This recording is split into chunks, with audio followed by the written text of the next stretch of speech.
নমস্কার বন্ধুরা, অতসী সহজ রান্নাঘরে আরও একটা নতুন রেসিপিতে সবাইকে স্বাগত। আজকের আমি তোমাদের সাথে সরু চাকলি পিঠে রেসিপি শেয়ার করব। এই পিঠেটা খেতে ভীষণই ভালো হয়। আর এখন শীতকাল, বিভিন্ন রকমের পিঠে বানানো হয় বাড়িতে। অবশ্যই তোমরা এই সরু চাকলি পিঠে একবার বাড়িতে বানিয়ে দেখো, ভীষণ ভালো খেতে হবে। দেখে নেওয়া যাক আজকের আমার এই সহজ রেসিপিটি। প্রথমে আমি 300 গ্রাম গোবিন্দভোগ চাল নিয়েছি, আর নিয়েছি 100 গ্রাম বিউলির ডাল। এখানে অবশ্যই বিউলির ডালই নিতে হবে। প্রথমে আমি চাল আর ডালটা খুব ভালো করে ধুয়ে নেব, তারপর আমি 6 থেকে 7 ঘন্টা ভিজিয়ে রেখে দেব। দেখো আমি খুব ভালো করে ধুয়ে পরিষ্কার করে নিয়েছি, তারপর আমি জল দিয়ে ভিজিয়ে রেখে দেব 6 থেকে 7 ঘন্টার জন্য। 6 থেকে 7 ঘন্টা পর আমি তোমাদের দেখাচ্ছি। দেখো ডালটা একদম ফুলে গেছে, চালটাও অনেকটা নরম হয়ে গেছে। এখন আমি খুব ভালো করে পেস্ট করে নেব, একটা মিহি পেস্ট করে নিতে হবে। প্রথমে আমি চালটা ভালো করে পেস্ট করে নিয়েছি, তারপর ডালটা পেস্ট করে চালের সাথে মিশিয়ে দিতে হবে। খুব ভালো করে মিশিয়ে নিতে হবে চাল আর ডালের পেস্টটা। খুব ভালো করে মেশানো হয়ে গেলে আমি এখানে দিয়ে দেবো স্বাদ মতো লবণ। 1 চামচ আমি লবণ দিয়ে দেবো, আর দিয়ে দেবো 1 চামচ ভাজা মৌরির গুঁড়ো।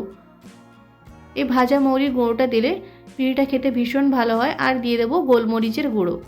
তোমরা চাইলে এখানে মশলাটা বাদ দিয়ে শুধু লবণ দিয়েও করতে পারো, তবে এই মশলাটা দিয়ে বানালে পিঠেটা খেতে অনেক বেশি ভালো হয়। এই সব কিছু মশলাটা দিয়ে খুব ভালো করে মিশিয়ে নিতে হবে ব্যাটারের সাথে। দেখো ব্যাটারের ঘনত্বটা ঠিক এইভাবেই হবে। এখন গ্যাসে একটা ফ্রাইং প্যান বসিয়ে দিয়েছি, আর একটু সাদা তেল দিয়ে দিয়েছি। সাদা তেলটা একটা টিস্যু পেপার দিয়ে মুছে নিতে হবে এইভাবে। তারপর গ্যাসের ফ্লেমটা একদম লো ফ্লেমে রেখে 2 হাতা আমি ব্যাটার দিয়ে দেব। ব্যাটারটা দিয়ে চামচ দিয়ে এইভাবে স্প্রেড করে দিতে হবে, প্যানের চারিদিকে ছড়িয়ে দিতে হবে।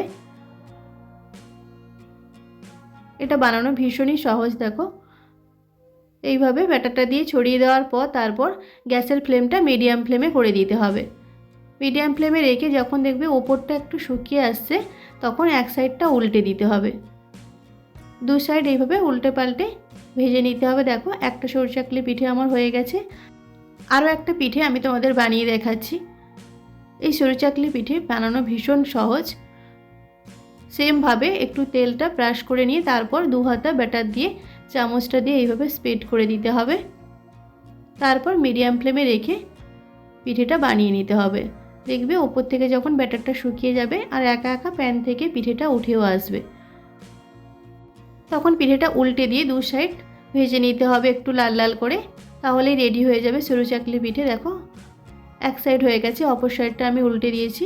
এইভাবে উল্টে পাল্টে আমি সমস্ত পিঠেগুলোকে আমি রেডি করে নেব। সমস্ত পিঠেগুলো আমি রেডি করে নিয়েছি। একটা প্লেটে আমি সার্ভ করে নিয়েছি। আমি গুড়ের সাথে সার্ভ করেছি। তোমরা চাইলে এখানে কোনো সবজির তরকারির সাথেও এই পিঠেটা সার্ভ করতে পারো। আর পিঠেটা দেখো কতটা সফট হয়েছে, ভীষণই নরম হয়। আর এই পিঠেটা বানানো একেবারে সহজ। অবশ্যই তোমরা বাড়িতে একবার এইভাবে সরু চাকলি পিঠে বানিয়ে দেখো, ভীষণ ভালো খেতে হয়। আশা করি আজকের ভিডিওটা তোমাদের ভালো লেগেছে। যদি ভালো লাগে তাহলে অবশ্যই একটা লাইক করে দেবে, আর কমেন্ট করে জানাবে কেমন হয়েছে আমার রেসিপিটা। আমার রেসিপিগুলো যদি তোমাদের ভালো লাগে তাহলে অবশ্যই আমার চ্যানেলটিকে সাবস্ক্রাইব করে আমার পাশে থাকবে। আর যারা অলরেডি আমার চ্যানেলটিকে সাবস্ক্রাইব করেছো তাদের অসংখ্য ধন্যবাদ। আজকের ভিডিওটা এই পর্যন্ত। নেক্সট কোনো ভিডিওতে তোমাদের সাথে আবার দেখা হচ্ছে নতুন কোনো একটা রেসিপি নিয়ে। ততক্ষণে তোমরা ভালো থেকো, সুস্থ থেকো। ধন্যবাদ।